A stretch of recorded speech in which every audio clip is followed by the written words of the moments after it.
Hello, good afternoon students.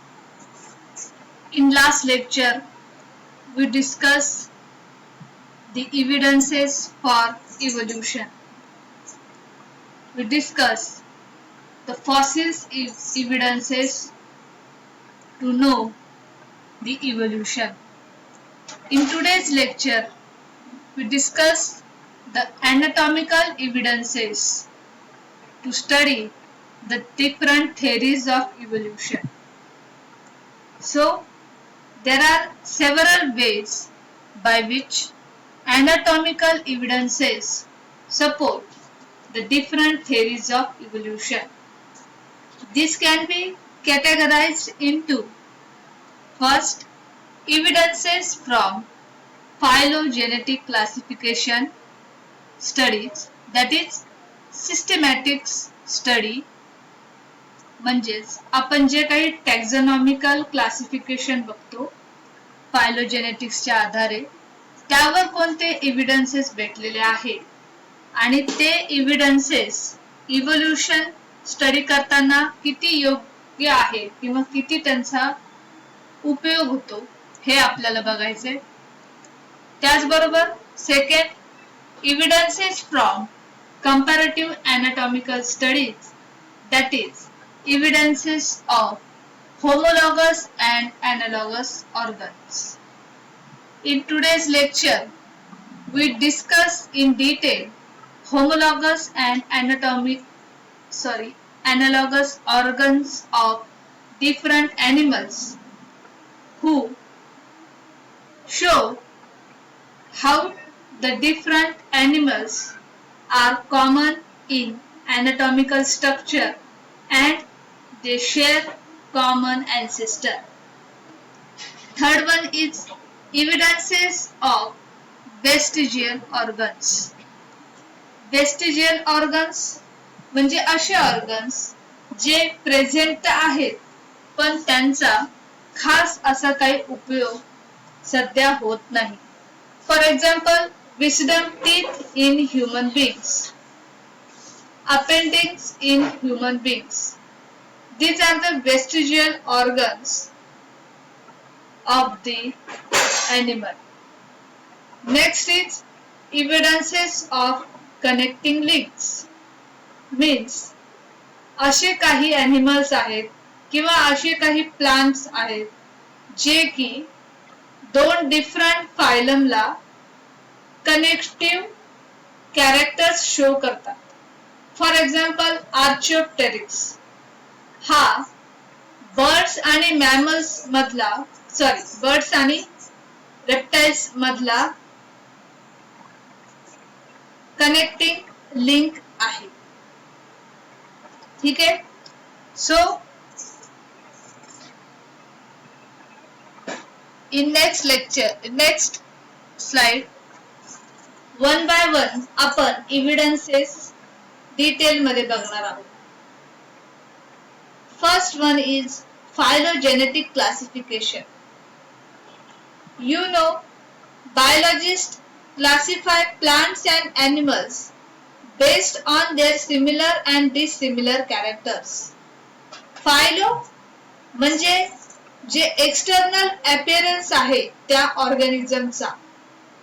ठीक आहे, त्यावरून आपण क्लासिफिकेशन करतोय.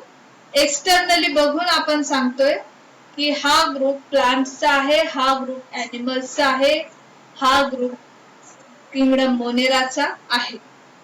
So biologist classify plants and animals based on the similar कॅरेक्टरचे असतील तर ते एका ग्रुपमध्ये टाकले बायोलॉजिस्टने, डिसिमिलर असतील तर वेगळा त्यांचा क्लासिफिकेशन केलेलं आहे. So phylogenetic means external appearance किंवा external characters बघून organismचं classification करण्यात येतं. Anatomical features are the main characters that are taken into consideration for this kind of grouping of animals, organisms. ठीक आहे. Anatomical features म्हणजे आपण जो सपोज एखाद्या प्लांटचा किंवा एखाद्या टिश्यूचा जो ट्रान्सवर्स सेक्शन घेतो किंवा वर्टिकल सेक्शन घेतो आणि त्याचे जे काही इंटरनल अॅनाटॉमिकल कॅरेक्टर्स आहेत ते स्टडी करतो. त्यावरून आपल्याला हे कळतं की कोणते दोन ऑर्गॅनिझम्स सिमिलर कॅरेक्टर शो करतात. मग त्याला आपण त्यानुसार अॅनाटॉमिकल नुसार काय केलेले, ग्रुपिंग केलेली आहे. In this method, the forms with all identical characters are grouped under one heading, the species. ठीक आहे. एका डिफरंट म्हणजे क्लासिफिकेशन मध्ये आपण बघतो, एक कॅरेक्टर आहे फायलम मध्ये, पहिला फायलम सपोज आर्थ्रोपोडा फायलम, तर जे ऑर्गॅनिझम्स जॉइंटेड लेग्स शो करतात, ठीक आहे, ते कशामध्ये येतात, फायलम आर्थ्रोपोडा मध्ये येतात. पुन्हा त्याच्यामध्ये क्लास, ऑर्डर, फॅमिली नुसार वेगळे वेगळे ऑर्गॅनिझम्स येतात. बघा, स्पायडर्स आर्थ्रोपोडा मध्ये येतात, प्रॉन बघितला आपण तो सुद्धा आर्थ्रोपोडा मध्ये येतो. पण असे काही त्यांचे कॅरेक्टर्स आहेत ज्यावरून ते डिफरंट फॅमिलीज मध्ये आपण त्यांना ठेवतो. सो लास्टली मग एक पर्टिक्युलर सिंगल ऑर्गॅनिझम कशामध्ये हेडिंग मध्ये जातो, तो स्पीसीज मध्ये जातो. ठीक आहे. Several specieses with many but not all common features are placed under one group, that is a genus, then the family and the class, so on and so forth, following less and less similarities. Okay? The very fact that this kind of similarities and the dissimilarities exist among living forms itself is suggested that they are all interrelated, and this kind of interrelationship is possible only if they have the common origins. जसं आपण म्हणलो की common ancestor असणार आहे different ऑर्गॅनिझम्सचा. So next studies are the comparative anatomical studies. Comparative anatomical studies provides many more clues regarding the relationship between the various forms. Externally जरी आपल्याला same दिसत असले काही ऑर्गॅनिझम्स, पण जेव्हा आपण अॅनाटॉमिकली त्यांची स्टडी करतो तेव्हा आणखीन त्यांचे डिसिमिलर कॅरेक्टर्स आपल्याला समजून येतात आणि त्यांच्यातला रिलेशनशिप, इंटर रिलेशनशिप सुद्धा समजते. For example, among vertebrates there are forms such as horse, man, frog and pigeon. These all are vertebrates, but पुन्हा त्याच्यामध्ये डिफरंट फायलम्स आणि क्लास मध्ये ते डिफरंट पोझिशन वर आहेत.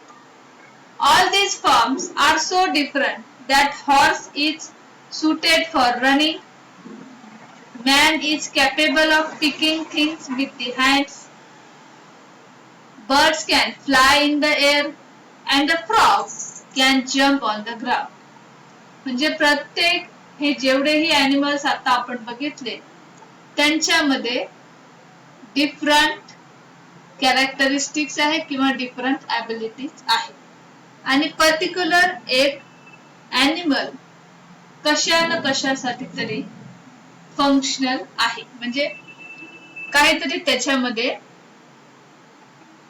स्पेशल ॲबिलिटी आहे. If we study the appendicular skeletons of these forms, म्हणजे ह्या ॲनिमल्सचे जर आपण appendicular skeleton ची स्टडी केली तर which help them in carrying out these varied types of activities, we will find the striking similarities between them. काहीतरी similarities आपल्याला त्यामधून दिसून येतील जेव्हा आपण त्यांची अपेंडिक्युलर स्केलेटनची स्टडी करू.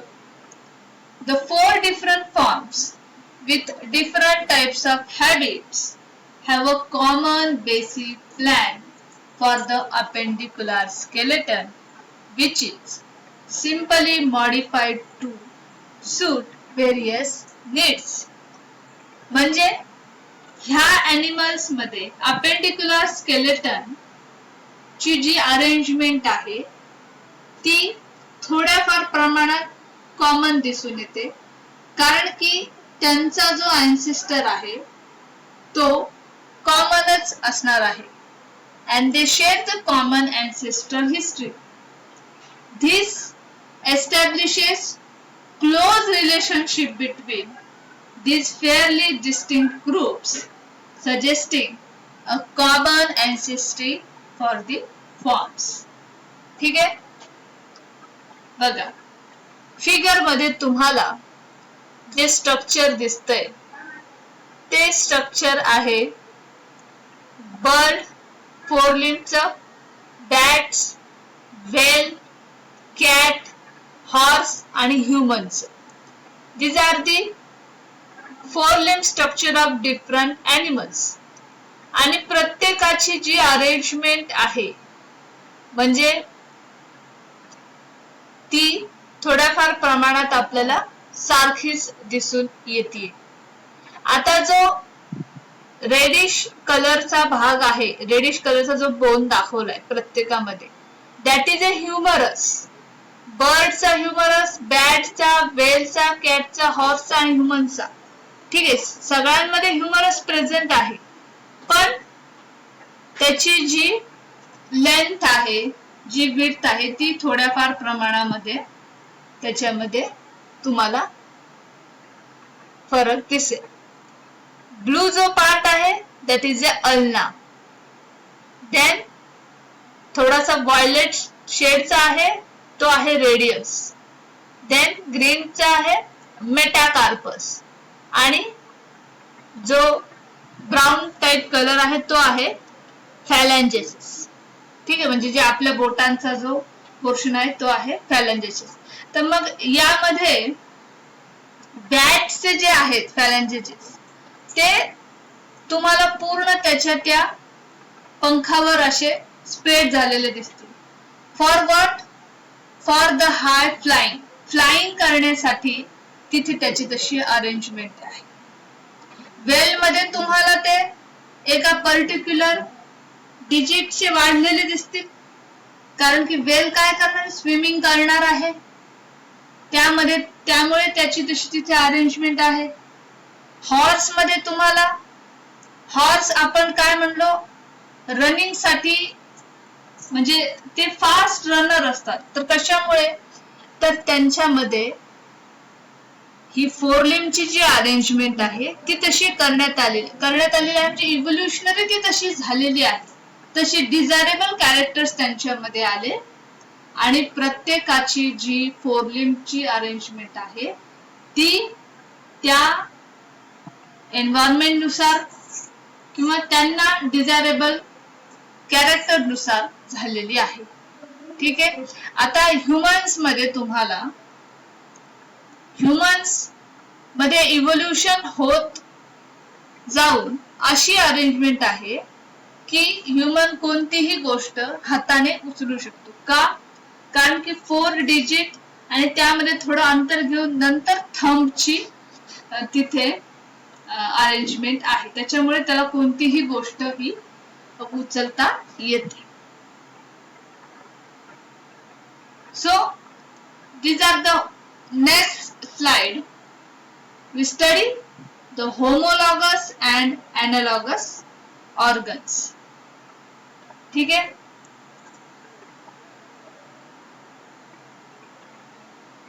These are the homology and analogy.